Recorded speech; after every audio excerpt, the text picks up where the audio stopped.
Andiamo zitti la mano, perché lo stiamo facendo una balla, ma si vede che molla, mi sembra molla per sopra la si vuole la mattina, quando facciamo la mattina, cosa ci può la mattina.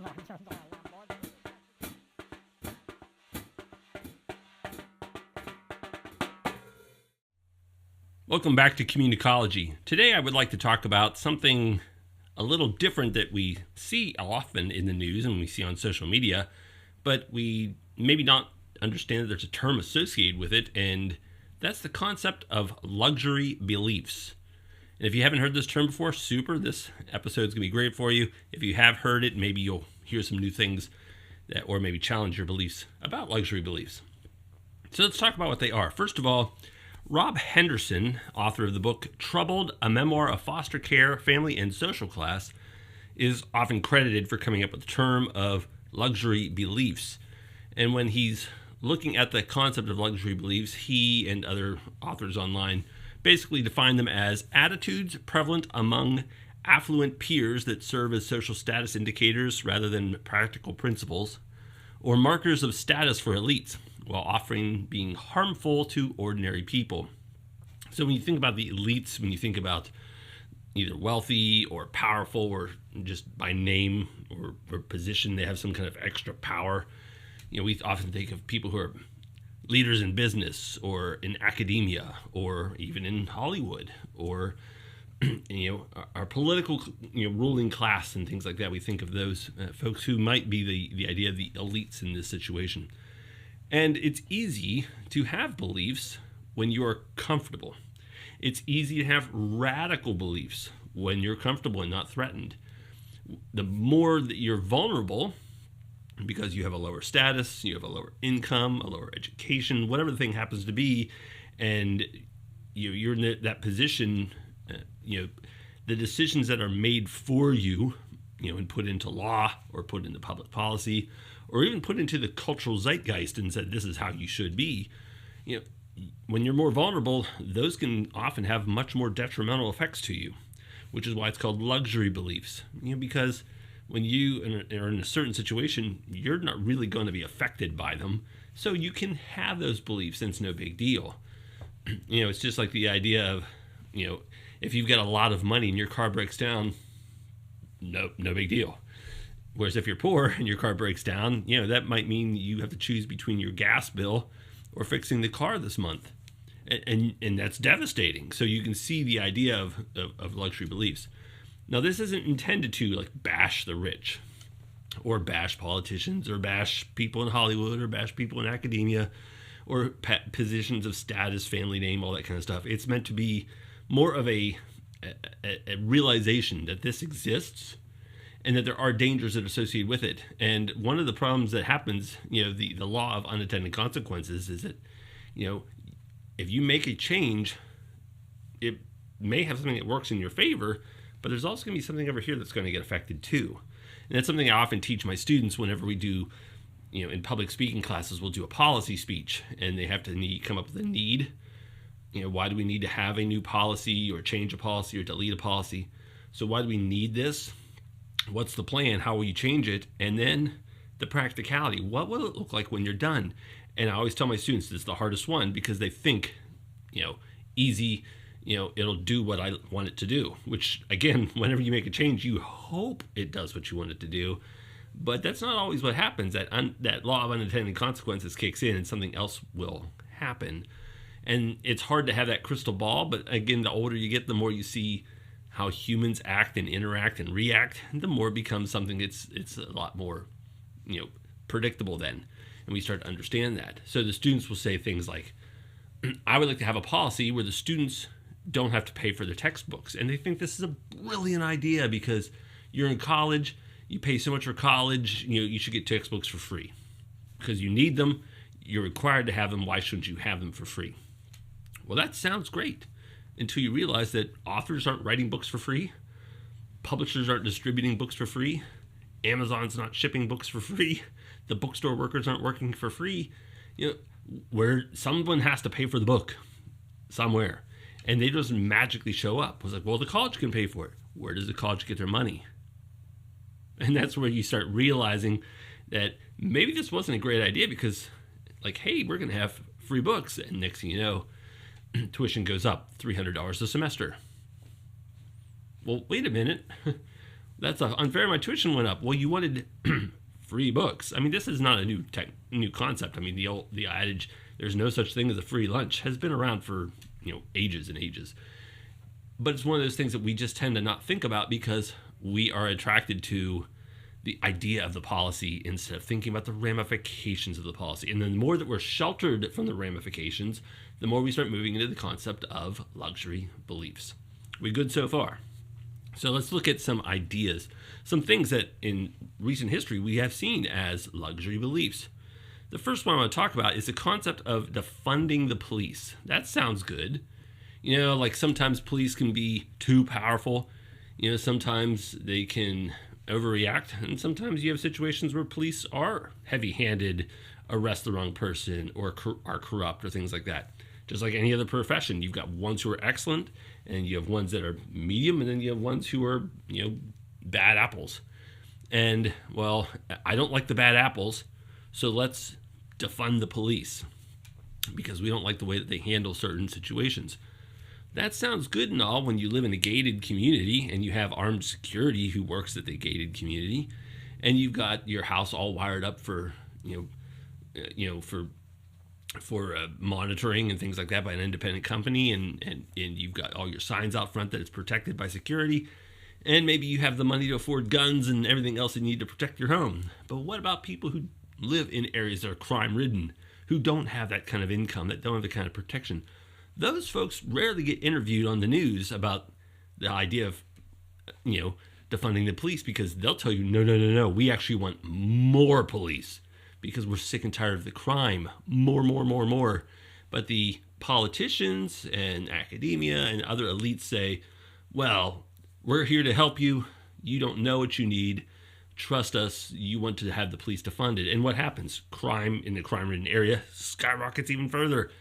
And in the safe suburbs, nothing happens because the criminals know, if you know, here's a home that has no security, no guns, no protection. Would you attack that house, or would you attack the house that is loaded with guns and security features and has police on speed dial because they're rich? Those folks don't get affected because the criminal is going to choose the vulnerable, the most vulnerable. That's what criminals do. So again, that's one of those issues that's very much a luxury belief. Another one is the concept of drug decriminalization. We've seen many states across the country saying we should legalize marijuana or whatever because it's one of those things that people should be free to do that, and we want to help people experience their freedom. But freedom isn't always what we think it is. We think freedom meaning I get to do what I want. I mean, that's not true, truly what freedom is, because at the end of the day, we still have to live with each other. And you go to any state where marijuana has been legalized, go to even a middle-class neighborhood. You don't even have to go to a lower class. Go to a middle-class neighborhood, go to a Dollar General. Smells like weed everywhere you walk around. Try to rent a car. Smells like weed. Get a hotel room. Smells like weed. Even if they have no smoking policies, still smells like weed. But people who are affluent, who are going to a hotel that's $500, $600, $700 a night, they don't have to worry about those kind of things. They don't have to worry about the ramification of that. They don't have to worry about driving through maybe middle and lower class neighborhoods where maybe 20% of the drivers, maybe 30, maybe 10, who knows, are under the influence, not of alcohol, but of weed. And, so you pull up to a stop sign or a stoplight and you can just smell it wafting in your car. So there's people all around you smoking while driving. Again, the affluent, no worries. They're in their gated communities. They don't have to worry about it. The politicians don't have to worry because they're just they're in their gated communities. They've got their armed security. They don't even drive. They've got people who drive them. And, so it's one of those things where they don't have to worry about the ramifications of legalizing marijuana or other drugs. Another one, the idea of abolishing the nuclear family. Oh, the traditional family is outdated. It's time for it to go. Well, that's easy to say until you start seeing the ramifications. Now, people who are elites, you look at them and they still have traditional families. Why are they pushing so hard against it? But they want to seem like they have social currency by adopting the latest trend. And some people in the latest trend say, oh, what you should do is have this instead. Have you don't have to have marriage, or if you do have marriage, it can be same-sex arrangements or things like that.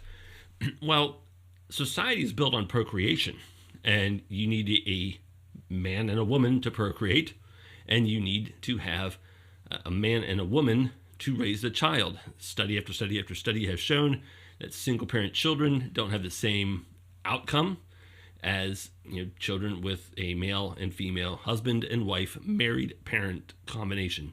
As soon as you start breaking that up, society starts to break up. And when we get to a point now where we have 60+% of marriages ending in divorce, you end up having the issues you do in society. Again, if you're elite, you don't have to worry about that kind of degradation. You're fine. You're sheltered. You're okay. But you've trashed everything underneath you and behind you. Another thing is the concept of radical environmentalism. Now, I say radical because I don't want to think that just all caring about the environment is bad. Clearly, we should care about the earth. We were in the Garden of Eden. We were given the earth to be stewards of it. So we are to be good caretakers of the earth and all the critters that are on it. But when you go to the radical standpoint, let's, I'll ban this or change this or move this or whatever that all the rules and regulations they end up doing, they hurt people like crazy. I mean, have you ever wondered why cars are so expensive? Well, they keep putting in all of these things to make them more fuel efficient, and the technology to make a car more fuel efficient is incredibly damaging to the pocketbook, because it's expensive, to develop all that technology and implement it. That's why cars have 1 billion sensors on them now, instead of just being open the hood and you can easily see what's going on and fix it. You now have sensors galore and you can't fix it because all those sensors help the car be a little bit more efficient. Or if you have one of those cars when you pull up to a stop sign, it shuts off and then you go and you have to wait for it to start up again. That's put in because of environmentalist policies. And then you look at all the other things like, well, let's move into EV cars. Well, that sounds good at first until you realize how much power it takes to charge a car. And then if you go back to building it, how much they have to strip mine the earth to get all the minerals to create the electric car. There's no easy way around it, but oil and fuels like that fuel the world. I mean, most countries know this, and that's how they run the world. That's just how it is. Can we be better stewards of the earth? Absolutely. Littering, dumping waste, clearly very bad. Belching all kinds of smoke into the sky, bad. But there will be some smoke put into the sky. But the earth is very good, actually, very resilient at cleaning itself. The number one pollutant of the earth is the earth itself. The oil that that seeps from the ocean floor into the ocean is way worse than any kind of tanker that's ever wrecked and lost its oil in the ocean. But the ocean cleans itself, and the earth is very good at doing that. God's created a wonderful, wonderful planet, and it cleans itself pretty well. We just have to be better stewards. But again, if you are very much protected, you don't care that if a car went from $30,000 to $50,000. You're not affected because you're buying the $30,000 car anyway. You're already buying the high dollar car, and to you, a car is a status symbol anyway. It's not a need. I need this car to get to the office. If you're an elite, you don't need that kind of device. Also, the idea of careerism is another thing that's a luxury belief, and that is that like everyone should go to college. Everyone should go for this high power career, this high power white collar position, and that's one thing that we see a lot, especially in colleges. In colleges, we wrestle to try to get enrollment up. That includes telling students who don't need to be in college that they should be in college. And it's a terrible thing because there is a vast need for people who do blue collar work. And blue collar work is hugely important. Try not having a garbage man for a month. See what happens to the trash in the neighborhood. Go without a plumber whenever you have a leak. See what happens.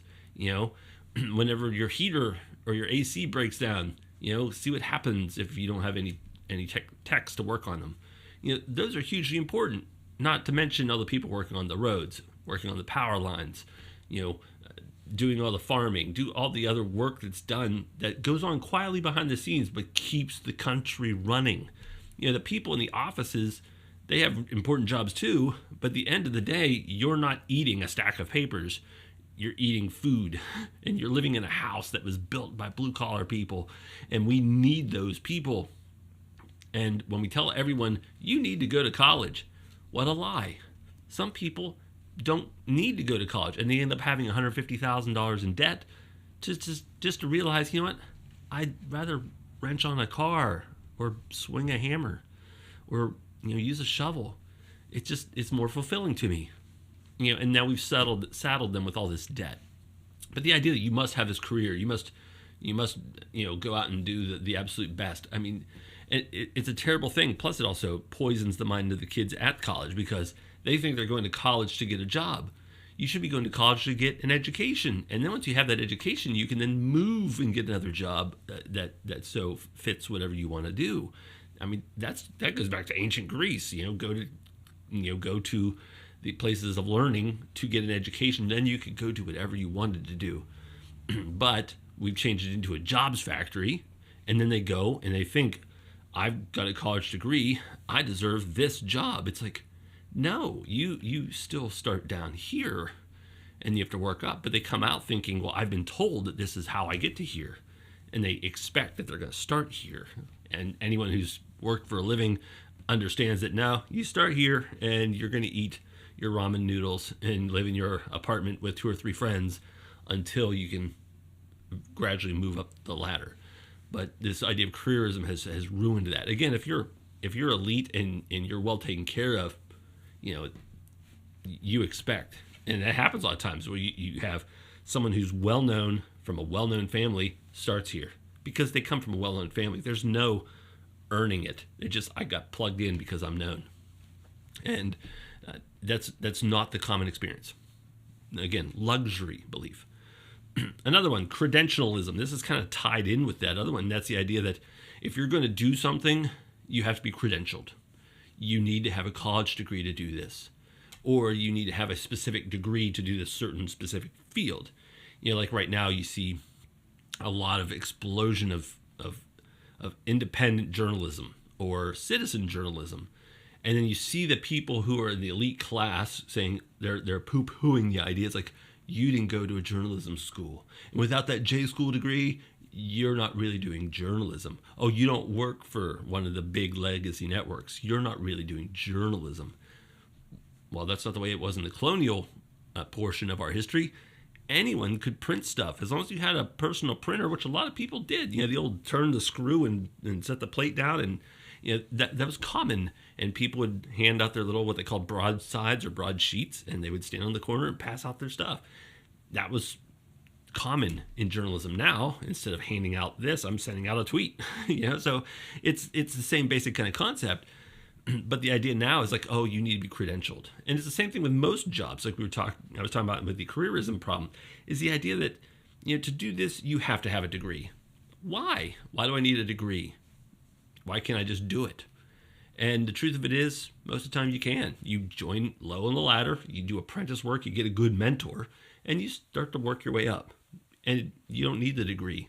We've made this illusion that you have to be credentialed. So the last one I want to talk about is the concept of body positivity movement, or the health at every size movement. Again, when you're an elite class, you don't have to worry about the impact of such messaging. But the truth is we know. We have lots of history that tells us when your body when you take care of a body a certain way or not take care of a body a certain way, you're going to have greater risks of health issues, heart disease problems, clogged arteries, all kinds of issues, diabetes, all these different things that come up. And we try to say, well, boy, it's a mean message to say that people shouldn't be fat. Well, the truth of it is we shouldn't be fat. Now, how we deliver the message, like calling people, hey, you're stupid and fat, that kind of thing. I mean, that's not really pleasant, and no one likes to hear that. So, how can we better talk with people to help them and guide them on a greater fitness journey? Not that they've got to be shredded and all kinds of six packs and muscles bulging everywhere, but they should be at a healthy weight, because if you're not, you're going to have all kinds of problems. Again, if you're an elite, you don't have to worry about that thing. You've got all kinds of things. They go get liposuction and all kinds of other designer things, cosmetic surgery stuff to fix any problem that ails them. They can get better doctors and better medicine and all kinds of other things. And, we've seen like that. We've seen the explosion of Ozempic, especially in the elite class. All of a sudden you see all these people who were preaching body positivity 2 or 3 years ago are all of a sudden thinner, and they're praising Ozempic. It's like, well, where'd that come from? What about the body positivity movement? Well, they quit. They've moved on because they've got that luxury of being able to move on because they can just get whatever medicine or medical treatment they want. So those are some basic ideas. And again, the idea of a luxury belief that, I am in a certain social or political or economic or academic status. I have these things, these beliefs that I think would be good for the world, but you never suffer the consequences. It's just like, trust us, it'll be good. And it turns out it's devastating, but it doesn't ever affect them. And so that's a luxury belief. And again, I'll tell you the same thing I tell my students. Think of the ramifications. There will be this law of unintended consequences. I've got this idea, what if? And then see it unfold. So what would happen if we did this? And what are all the reasons? And it takes some time and research to think through, because your idea might be a good one, but it's not the best idea ever. There could be a lot of problems down the road that maybe you're just not seeing. So thank you very much for tuning in today. As always, please like, share, and subscribe. And if you didn't like what you heard, that's okay. I'm glad you stunk around this long. And please, by all means, tune into the next episode of Communicology.